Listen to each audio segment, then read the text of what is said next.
can try fighting the law all you want, but the law is always going to win. From politicians and celebrities to sports figures and business leaders, they're fighting the law. Now, here to sort out the nation's top legal news stories is America's favorite legal analyst, Royal Oakes. This is the Royal Oakes Show. Robbing people with a 6-gun. I fought the law and the law won. I fought the law and the law won. Thank you, Mike Horn, and welcome to the Royal Oakes Show, and welcome to our co-hosts, Ken Jeffries. How are you, Ken? Hi there. I'm off the missing persons list. Excellent. Glad to see that. And our millennial correspondent, Connor Oakes, is back in action. Yes. How are you doing, Con? Happy to be here. Excellent.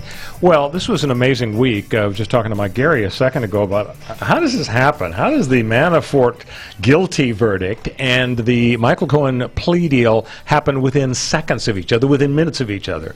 That was pretty weird. It made for a pretty exciting day. I think it's because we're nearing the season finale.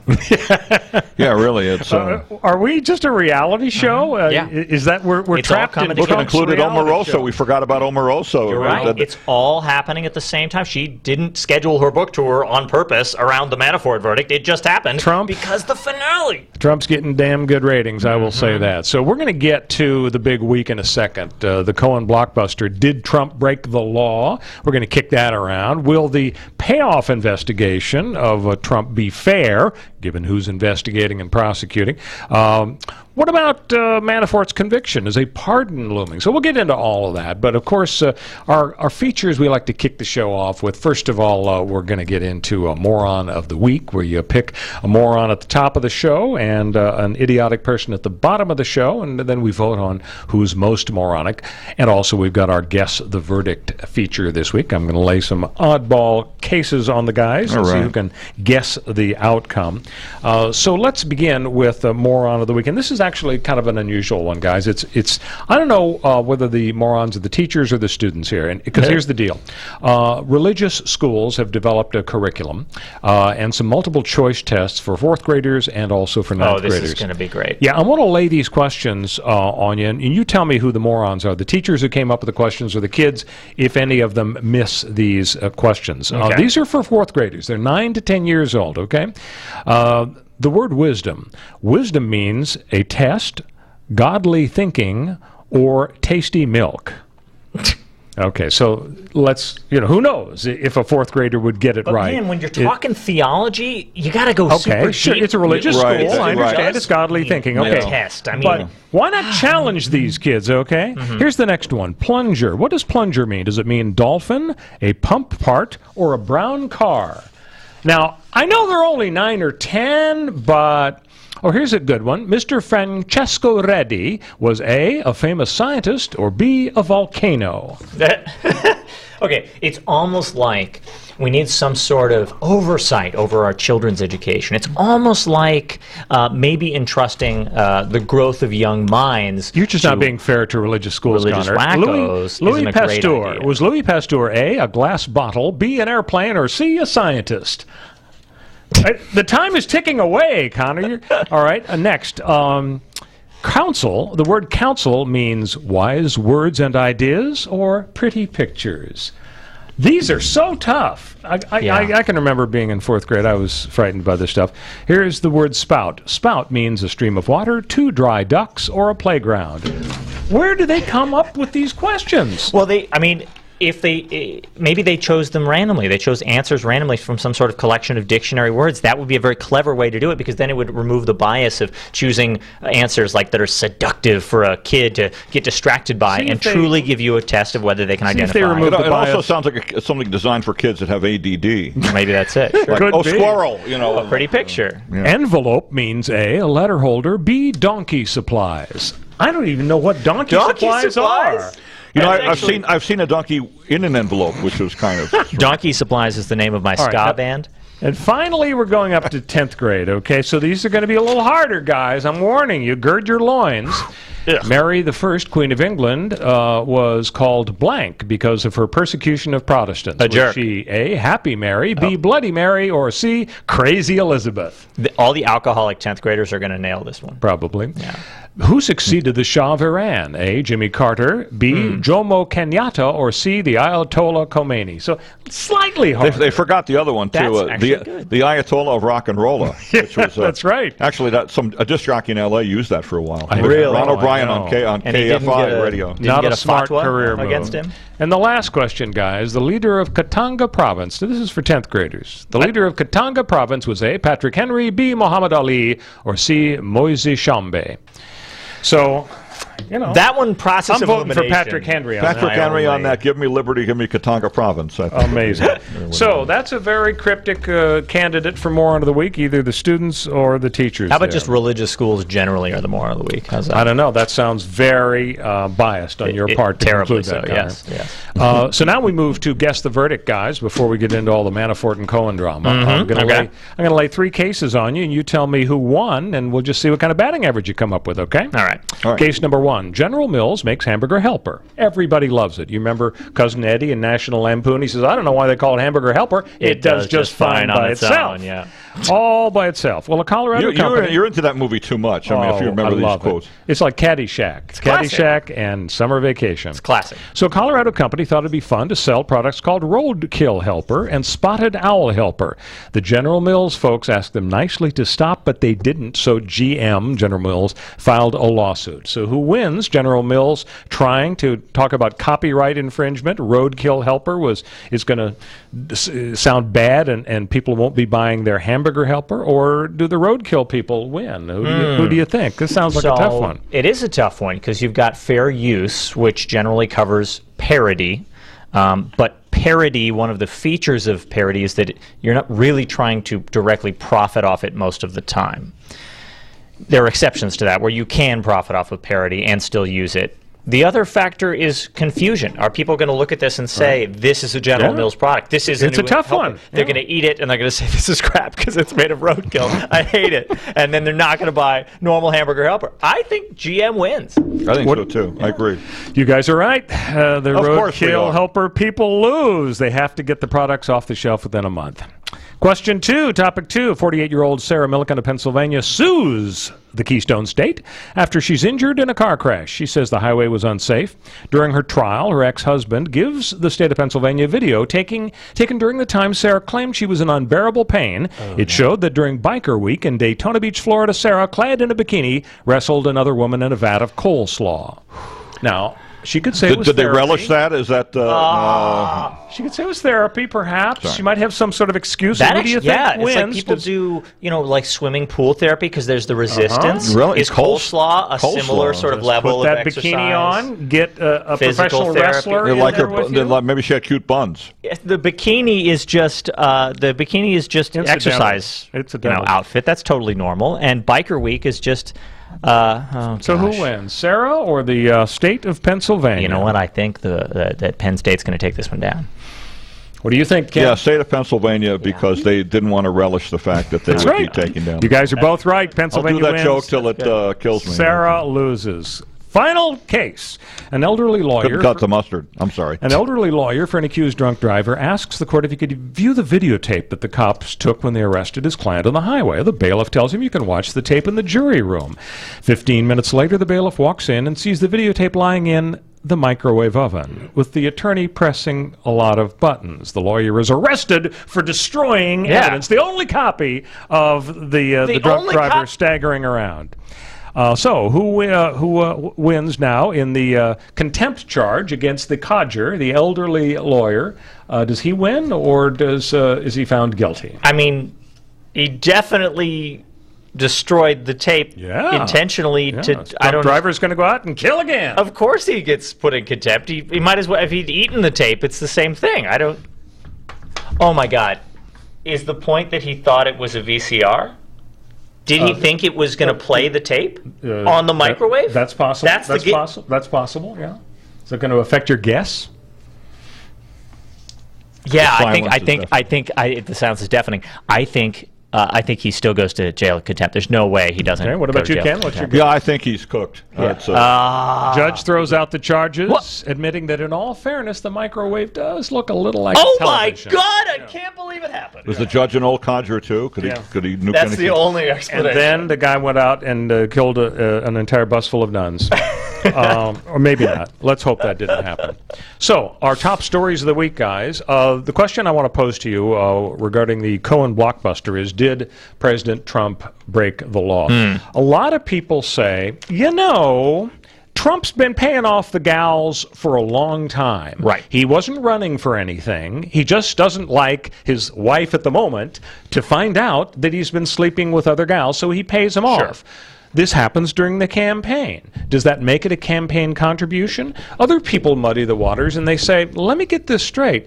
What if somebody settles a lawsuit that's pending against them for the express purpose of improving the chance that their candidacy will be successful? That they pay $1 million to settle a suit. Isn't that like a campaign contribution? What if a guy buys a nice suit to look really good on a debate during the campaign? Does that make that a campaign contribution? What if he goes for a massage so he'll be relaxed and in great shape for the campaign? True. Any money paid that really does help the campaign directly or incidentally, should we really consider that a campaign contribution? What do you think? I think you're right to bring that confusion up, because it does create confusion, not just in me, but I think in the general public. But there's no easy, obvious rule.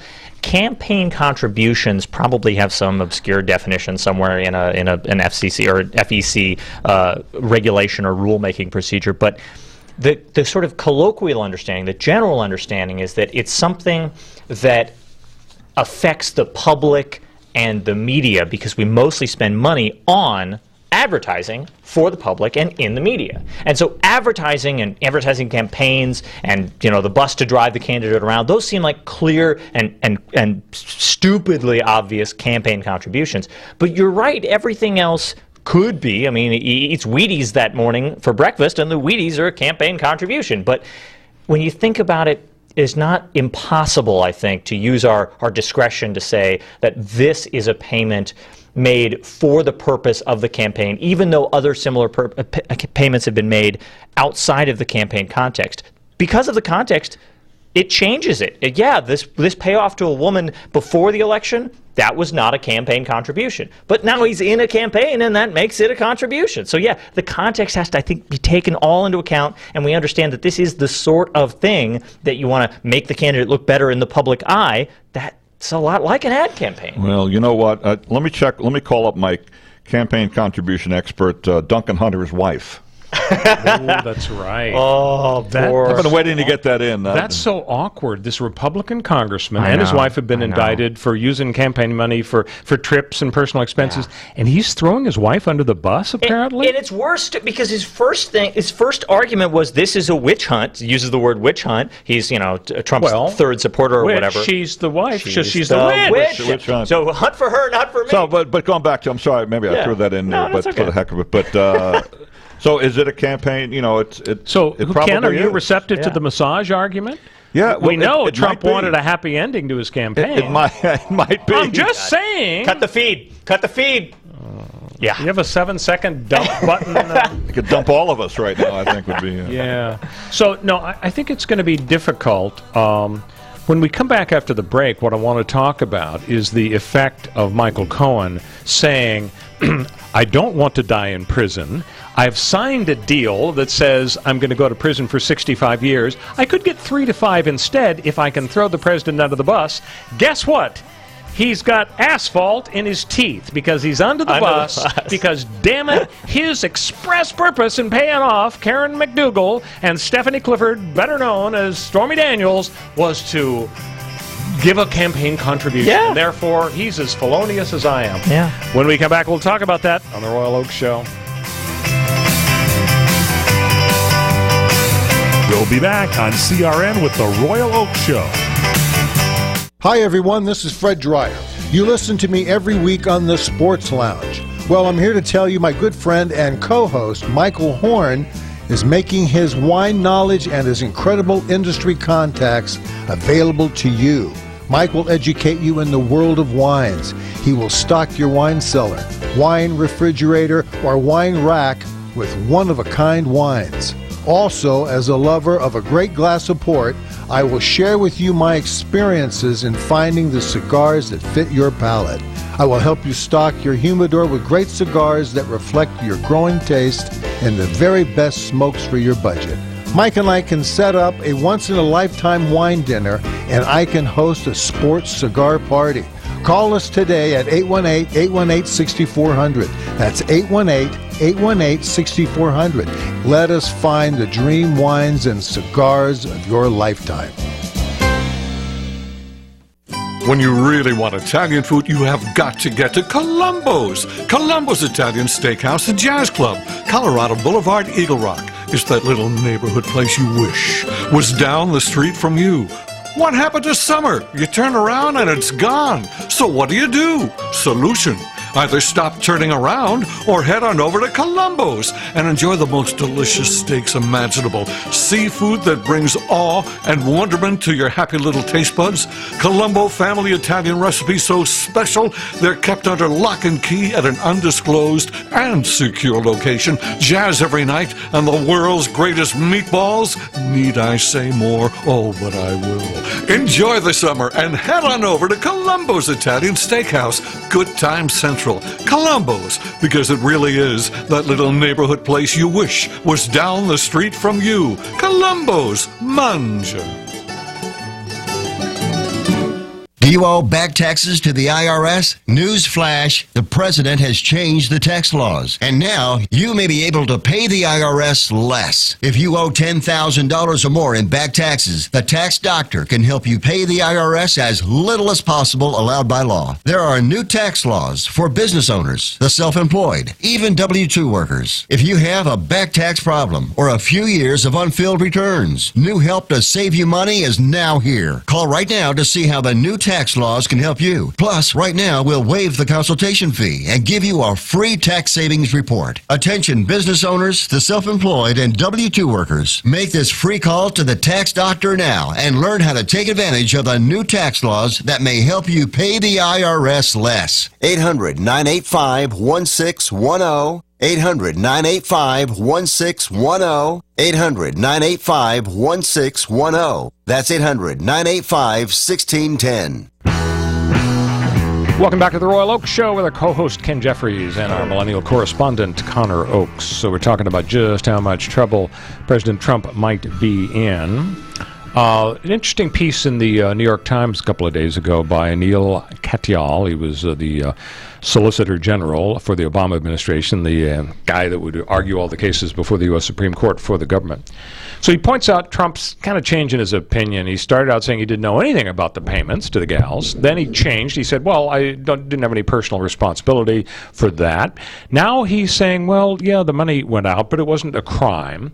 And it was clear he would reimburse Cohen for the payments. And he's allowed under Supreme Court cases to give his money, as much money of his own, to his campaign as he wants, which is true, apparently. Right. So this guy's argument is that even though Trump can give his campaign as much money as he wants, he can't ask other people to front it and then promise to pay them back later, and he didn't support it, and that's the kind of apparently what happened. Yeah, here. And I mean, part of that is Cohen obviously was covering it up. Trump didn't want to come out in public and wave a big check around and say, I'm paying off a woman with whom I had sexual relations. Here's a check. Right. Cohen was going to front it and then get this backdoor deal where his payments as an attorney are the way that he is paid back. But the punchline in this guy's piece in the New York Times is that it's conspiracy that's going on, and that's what ratchets it up and makes it more serious, because a conspiracy between Cohen and Trump, he points out that if you sell a joint, you get a 6-month sentence. If your pal sells a joint, he gets a 6-month sentence. If the two of you agree to sell one joint, you get a 5-year minimum sentence in federal court, and that's because the federal law is geared toward punishing conspiracy because it has the potential for hurting people more. So that's going to be the argument, because without the conspiracy angle, I mean, let's face it, the vast majority of these campaign violations, they're treated as civil matters. They get hit people get hit with fines. The Obama administration got hit with several fines that have been dutifully reported on Fox News recently. So without the conspiracy angle, maybe Trump wouldn't and shouldn't face much exposure. But with a guy like Cohen, and also with the National Enquirer CEO, David Pecker is his name? Yes. Right. Can we say his name on the air? You have to bleep it, but yeah, you can say it. He has been given immunity, and he apparently knows a whole lot about the deal, about the catch and kill thing. You pay $150,000. And is a safe or something that with Trump's stuff, whatever's in there, and that who was knows his, what. That was his ominous statement that this safe contains mysterious Trump So with the info. conspiracy angle, with Michael Cohen doing his best to stuff Trump's head under the bus, with the CEO, or the CFO of Trump's empire, Name is Weisselberg. right? He's got immunity. Does this all add up to a pretty solid case that would allow the Democrats with a straight face to vote for impeachment after they take over the House? And so far, they've generally stayed away from it. And there's no reason to build it up. Because they haven't won the House yet. You know what? And it could still be a red wave in November instead of a blue one. And the more you talk about impeachment, the more you might incite the Republican base to go out and go, "Oh my gosh!" I think that's why Nancy Pelosi is lying and saying she doesn't care and is not interested in impeachment. I think they got together and had a meeting and they said, "Guys, this is the I word. We don't utter it." And they're mad at the ones that are a little further on the left on the spectrum, because they're very worried that the Republicans will show up in droves to protect their man against this witch hunt. And I think they have a lot to worry about, and because I think they will. I think the base will vote. Yeah, and it's a collective action problem. I think Democrats may not vote; they'll sit on their rear ends again. Yeah, and but it's a collective action problem. It could be a red wave instead of a blue one. So it's like, be careful what you ask for. These further left candidates are definitely benefited by shouting about impeachment because it gets their further left bases to come out and maybe help them overturn it and be the underdog and win an unlikely election. But the mainstream Democrats don't want that, so it's definitely hard to wrangle these competing interests. And also there are reports that Russians are again planning to interfere with the midterms and. But Putin said that they weren't gonna. He told Trump, "It's fine. Don't worry about it." Well, yeah. Okay. Well, that's fine. He said they didn't do it, but he also said they weren't going to do it again. Don't worry about it. Well, then we'll never do it again. We didn't do it, and we'll never do it again. So one of the themes that Trump is pushing is that it is unfair that his own Attorney General Jeffrey Sessions isn't prosecuting Hillary Clinton for her various alleged crimes. Right. And he's pushing the general notion still, as part of the whole witch hunt thing. He's pushing the general notion that this really is an attempt at regime change. Right. That what has happened isn't really impeachment worthy, that instead it's a result of Mueller just having this strong agenda. Do you think that's going to resonate in November when folks go to the polls? Honestly, I don't. I think if we look at the fact that at the Manafort trial, a juror who brought a MAGA hat to court every day and who publicly called the Mueller investigation a witch hunt, managed to find Manafort guilty on all 18 counts, or vote for that. There's no hope for Trump. He cannot, even his base recognizes the insanity of what these people that he's built up around him are going to do, and the walls are closing in.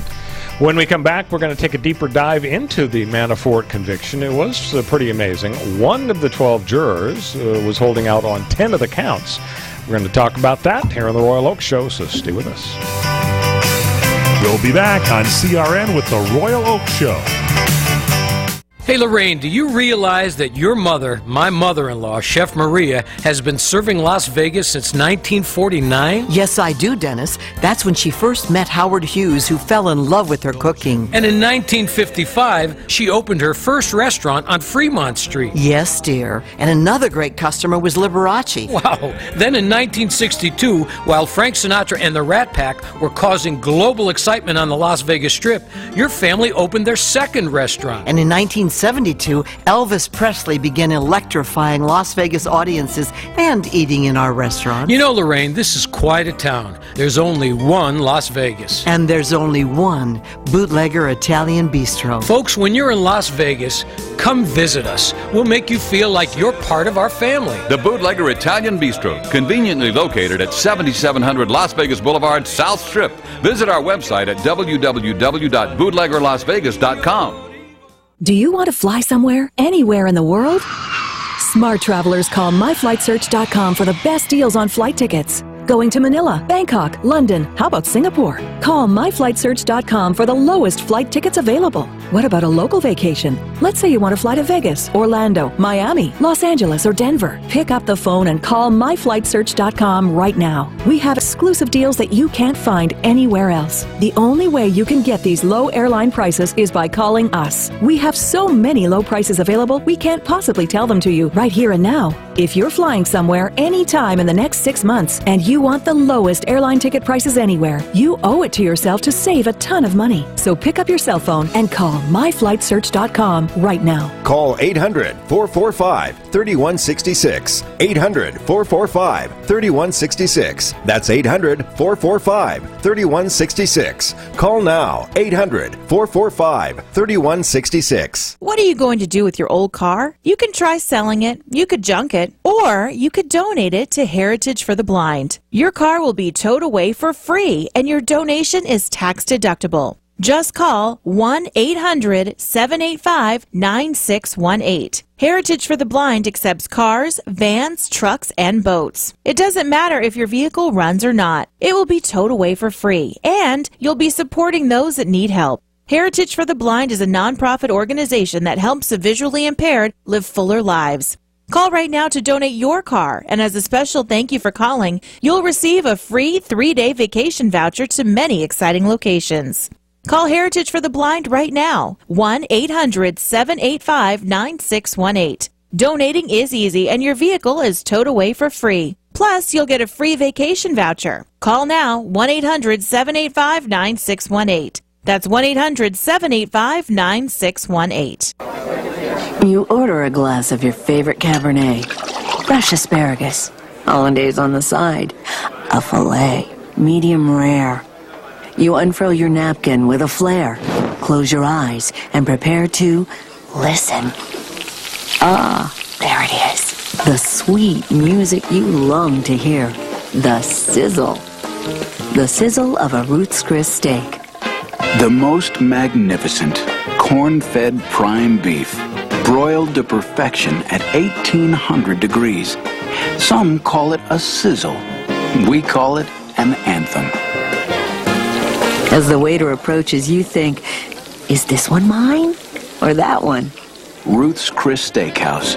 Like Ruth always said, life's too short to eat anywhere else.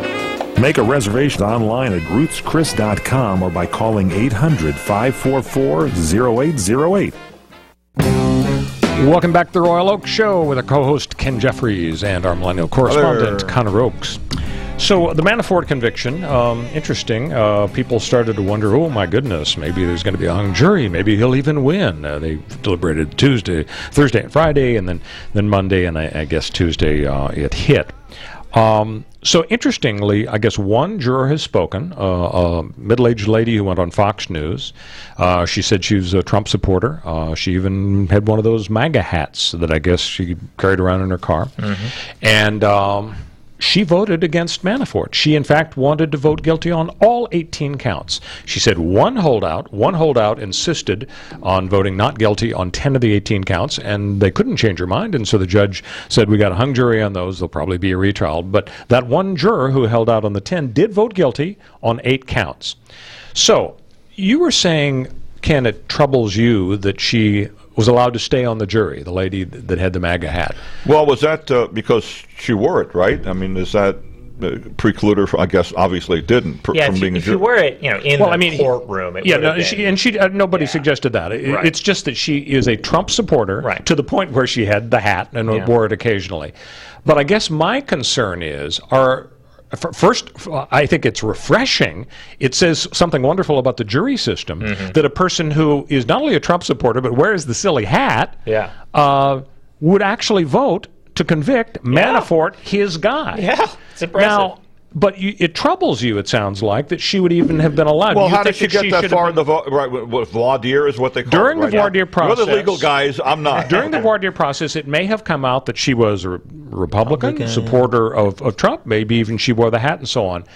But I guess where I'm headed with this is if we would have some question about whether it would be appropriate to have her on the jury, why would we be okay with Peter Strzok, who basically would sell his soul to the devil in order to prevent Donald Trump from becoming president? It seems like that there was a huge problem about bias there, and yet a lot of people are fine with Peter Strzok running the Hillary Clinton investigation, running the Trump-Russia investigation, and are fine with Robert Mueller. Well, I wasn't fine with Strzok either. I mean, but who knew about him until he? That's right. Until the news broke. You know. Yeah. But are we okay? I guess I'm fundamentally worried that we're talking regime change here by 17 Democrat lawyers on Mueller's team. And Mueller, I think, was a Republican. Yes. He was seen as a straight shooter and so on. But Trump calls them Republicans. I think Mueller he assembled a team who were big donors of Obama and Hillary, and they basically,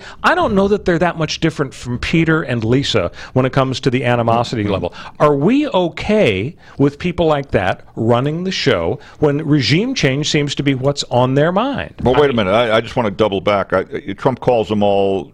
He called them all Democrats, right? Is that what you? Yeah. Well, weren't they Republicans? Well, I think of the 17 lawyers on the Trump team. On the Mueller team. The Mueller team. There may have been one Republican, I'm not sure, but nobody donated to Republican candidates, and a bunch of them donated to Obama and Hillary. I mean, and so the problem goes both ways. If Mueller had hired a bunch of heavy-hitter Republican attorneys, he would have just been worried about their bias in terms of lying and not pushing the investigation forward, not being as hard on Trump as they could have or should have been. There's no way to eliminate bias because this sort of bias is just politics. Everybody's got a political point of view. I think we should Nobody's work harder. immune from that. I think we should work harder to eliminate bias, just as we struggle as hard as we can during the voir dire process with questioning by the defense and the prosecution, because it's just not fair for any prosecutorial decision, whether it's the cop on the beat, whether it's the local prosecutor, whether it's the judge making decisions or the jurors. It's not fair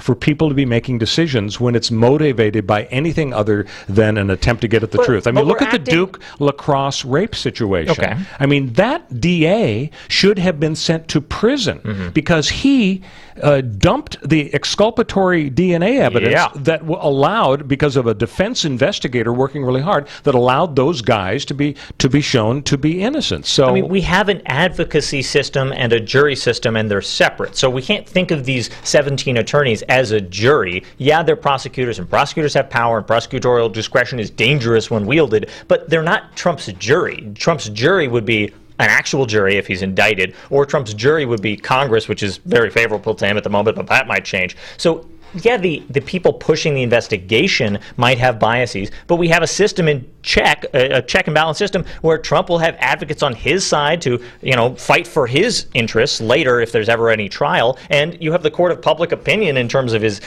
impeachment, which is, unlikely in every case, but potentially possible via Congress, which is elected by all of us. So we've got all these checks and balances that would prevent it.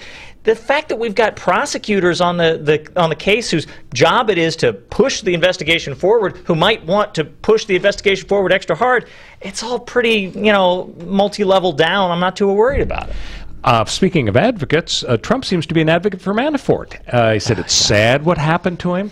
Would it be surprising if he didn't pardon him at some point? Maybe Giuliani at one point, I believe on TV, said, it's not like the guy's a menace to society. Well, also, nobody should pay their taxes. How can Trump justify not pardoning him after all he said about the witch hunt and how sad it is and so on? And it's true that but for the Trump situation, Mueller going hard after Trump, he never would have gone after Manafort. It never would have come up. The banks weren't complaining. It was only after Mueller approached the banks. So wouldn't you predict that Trump is going to pardon Manafort? I think he might. I think he would. It would just draw so much heat, though. I mean, the idea of pardoning I think there'd be heat if he pardoned Cohen, although Cohen might still go against him, because once you're pardoned, you're immunized. Yeah. You can't take the fifth. If he knows dirt about Trump, he'd be forced to, and maybe he'd still want to provide it. So he'd get huge heat if he pardoned Cohen. But with Manafort, since it's all about Manafort's financial crimes in the Ukraine and so on, and it doesn't have anything to do with Russia collusion, why would there be so much heat if Trump did that? Well, the problem is that there's a lot of speculation and thought that the Manafort-Ukraine politics stuff does have to do with Russia, that Russia basically used that process where Manafort was working, or actually working on Ukrainian political campaigns, to get Manafort in their pocket, such that when he eventually became Trump's guy, Trump's campaign manager, he was already in the Russians' pocket monetarily, financially, and he's a Russian asset. You don't have to be, literally on the dole or getting calls from the Kremlin to be a Russian asset. So it's possible there's really weird, subterranean, dirty stuff about Russia with Manafort that could be suppressed, and it wouldn't be the subject of a firestorm of criticism if Trump pardoned him, because people don't really know about the subterranean stuff. That's true. Hey, let's switch gears. Connor, you wanted to mention the voter suppression issue, I guess both in Georgia and Texas. What's new on that front? It's like the news don't stop coming, right? It's all in one week. We had earlier in the week the Georgia voter suppression issues, where the state was trying to close polling places in predominantly black neighborhoods for a not explicit but explicit reason of making it harder for black folks to vote in Georgia. And that, as soon as the spotlight got shown on it, it was so obviously bad that they had to back off it. And basically the liberal side of the political spectrum prevented that from happening. And now Texas is taking a different tack at doing basically the same thing. Texas is closing 83 DMVs in Texas across 73 counties. That will leave 73 counties so without what's their excuse in response to the allegation of racism? That's the most hilarious thing. They're closing these 83 DMVs in order to improve wait times at the DMV. Mike Gary can't even contain what does that even mean? Well, you have to admit the wait times are going to be down to zero on those 83 closed offices. 73 counties. So this is a voter ID state where you need to get an ID to show up at the polls and vote. Right. Okay, how do you get an ID? Mostly it's go to the DMV. And if you don't have a DMV around, you're unlikely to be able to vote. So you can use some other form of ID. So why wouldn't it hurt Republicans equally? Because, well, let's think about what kinds of ID people have. First of all, poor people are more likely not to have an ID. Are you saying there are no poor Republicans in Texas? Yeah. Here's the other thing. You can't use a student ID to vote. If you're, say, a college student, you're 18 years old, you don't have a car, you live on campus, you can't use your student ID. You'd have to go to the DMV and try to get a license there. But you can use, under Texas law, a gun license. Aha! What group of folks really are not students but do own guns? I wonder if there's some sort of political slant among those groups there, gun owners versus students versus people who don't have IDs generally. Yeah, it just seems pretty naked to me. So since we're in the South and the Southeast, Texas and Georgia, let's stick there because I want to tell you guys about a development in Florida. The Miami Herald has endorsed a candidate for Congress who says Rob Marinko. Who says no, we want to vote for Rob. Ran for governor a few years ago. Got some votes too. Anyway, the Miami Herald has endorsed a candidate who says she was taken by space aliens. Her name is Bettina Rodriguez Aguilera. She is a former councilman. She's running in the primary to replace a retiring candidate. She says she was abducted by Jesus-like aliens. The editorial board conceded she's an unusual candidate, but agreed with her that her comments about the close encounter really are not an issue in the case. She gave an interview several years ago saying that when she was 7, she was taken into a ship by blonde space people who resembled Christ the Redeemer statue in Rio de Janeiro. They telepathically have communicated with her. Right. Yeah. You got to get something against blondes? Jesus would not have been blonde if he were a historical human, but sure, go on. They've telepathically he was a Middle Eastern man. Communicated off and on since then with her. She says, I went in, there were some round seats. There were like quartz rocks that controlled the ship, not like airplanes. She said that she is merely among the majority of Americans who believe there must be intelligent life in the billions of planets and galaxies in the universe. Now, there could be a difference between that belief and abduction, but, so she says that it has nothing to do with what I've done. I don't want to be defined by this. It happened years ago. She says that these extraterrestrials told her that the center of the world's energy is Africa, and that thousands of non-human skulls were discovered in a cave on the Mediterranean island of Malta. I think we ought to check, confirm, see if she's right. Where does the Miami Herald get off endorsing somebody like this? It's How like going bad were the to other the mental candidates? hospital and picking somebody out and saying, we're going to vote for them for Congress? Yeah, you're right. I mean, well, Christine O'Donnell confirmed that she wasn't a witch. Remember I that? know. That was in New Jersey. You know it's a bad but day as a out. candidate when you have to come out and say you're I'm not a witch. I am not a witch. So it wasn't just when she was 7 with the blondes who looked like the statue in Rio. Okay. She witnessed paranormal activity again when she was 17. Oh. And, of course, she has been in touch with aliens telepathically ever obviously. since then. She says, I stick to my guns when I believe in something. Well, that's a good trait. Well, you know what? Maybe if she gets elected, she could form Trump's Space Force. Ooh, great idea. That's true. Piggyback on alien technology, save us all this millions and millions and billions of dollars that we're going to spend putting guns in space for some reason?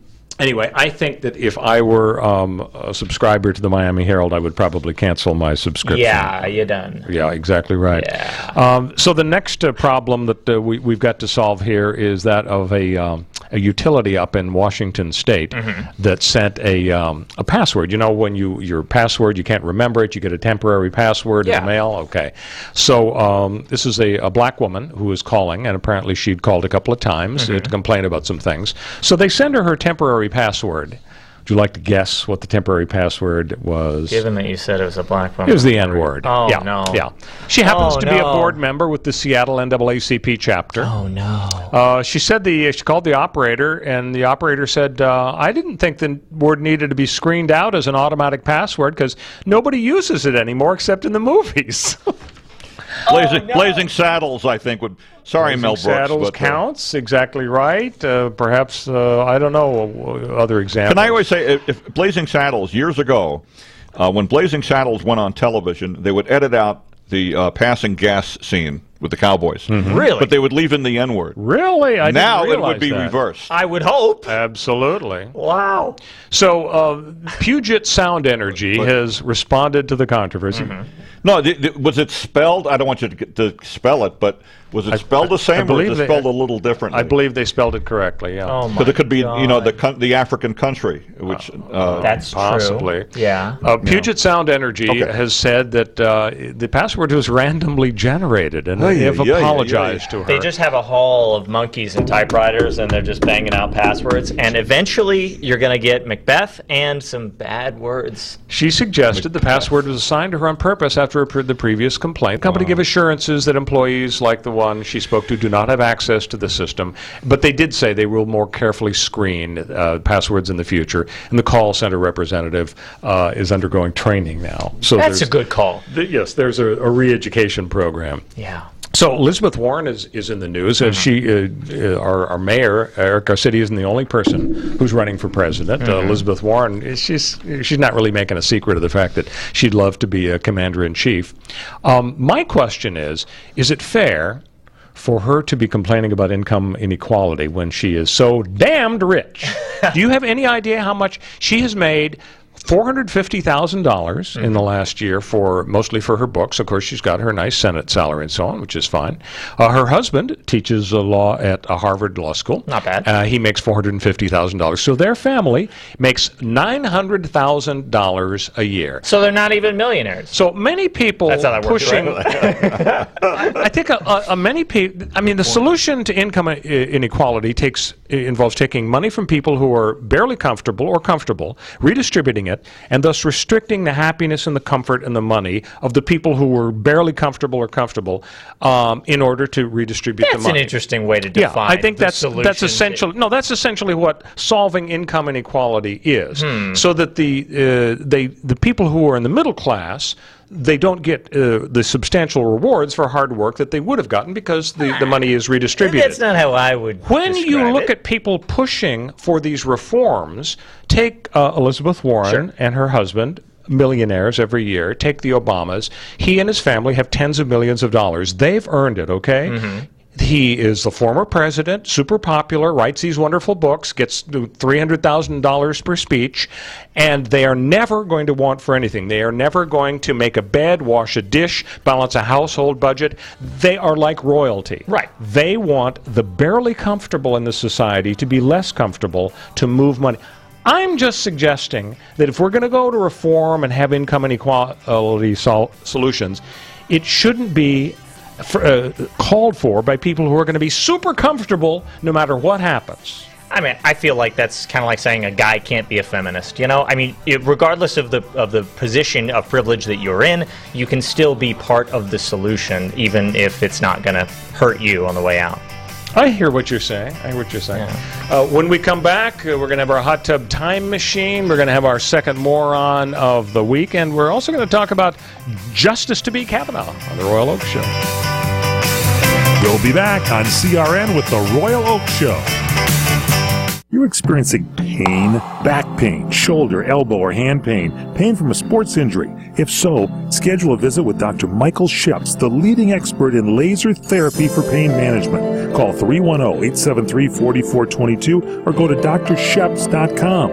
Experience Epic T, the breakthrough laser therapy system that Dr. Sheps developed to make you pain-free in less time. Laser therapy is a non-invasive, safe, and effective in-office procedure that penetrates deep into your skin without damaging the tissue. It perfectly targets areas of pain to promote fast, natural healing. Relax your muscles, ease muscle spasms, joint stiffness, and arthritis pain while increasing blood circulation. For over 25 years, Dr. Sheps has helped Olympic athletes and sports enthusiasts alike get back in the game. Schedule your visit with Dr. Sheps at his Brentwood office in California.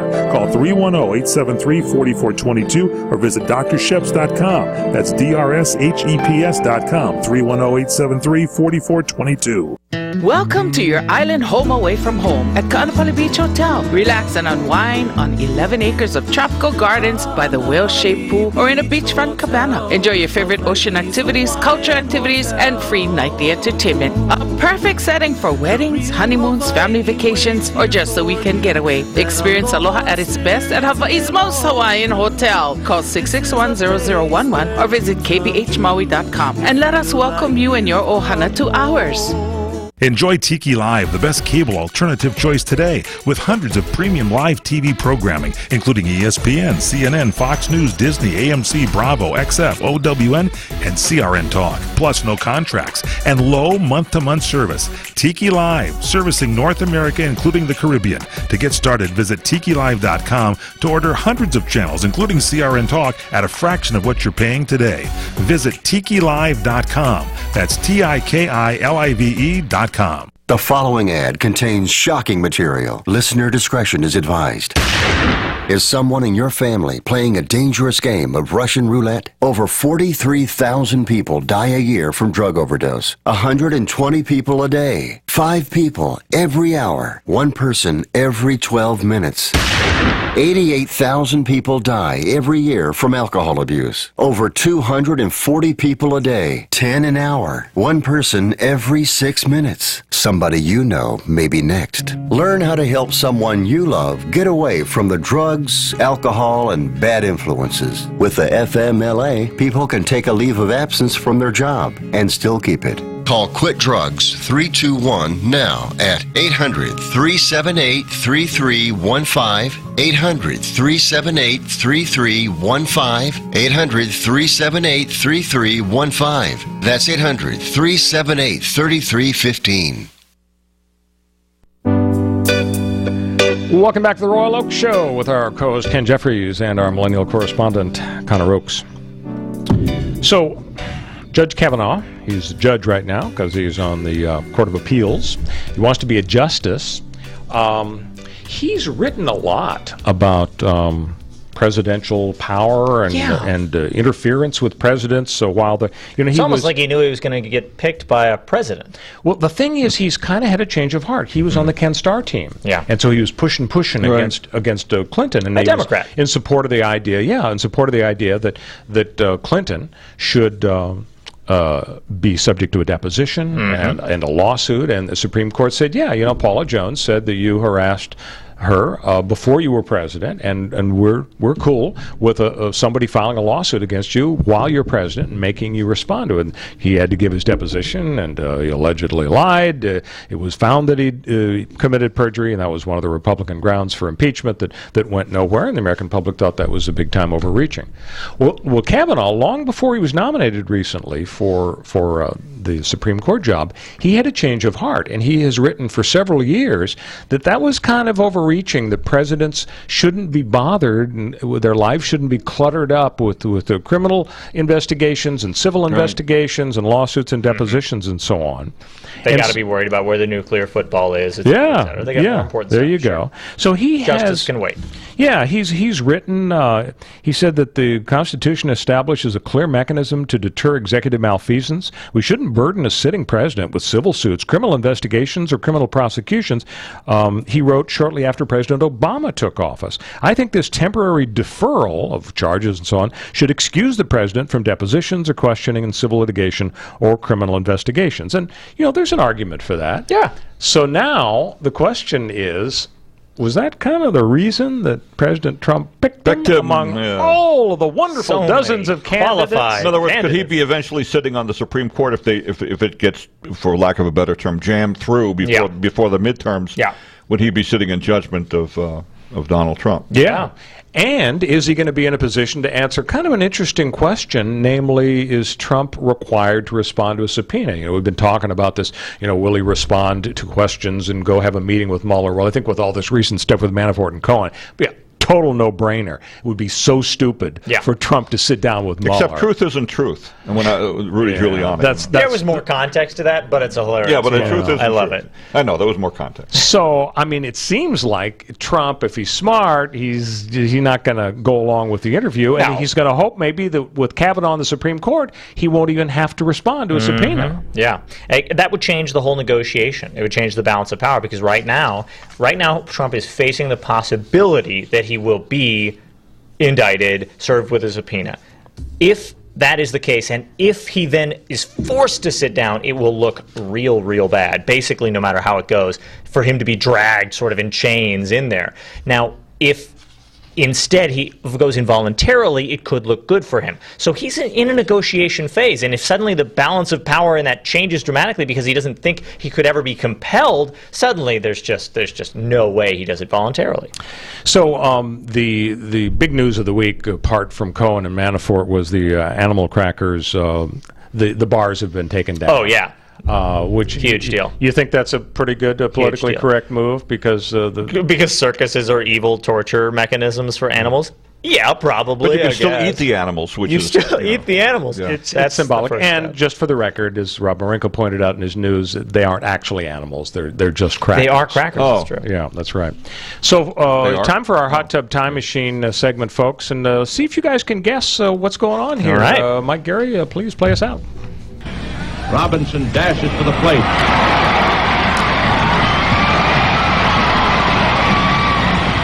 It's close, and umpire Summers calls him safe on the daring maneuver. But Yogi Berra doesn't think 1955 World Series, Jackie Robinson steals home, and he's called safe. He's called safe. And Yogi Berra, he goes out there and shouts himself. Berra's the catcher. And you know what I'm really glad about is that the umpire didn't hate black people, because I don't want the umpires or the jurors or the judges to have biases. I'm just glad he wasn't. We are a big bundle of biases. See you next week, folks. Enjoying all your favorite CRN programming is easier than ever. It's right on your TV through your local cable provider.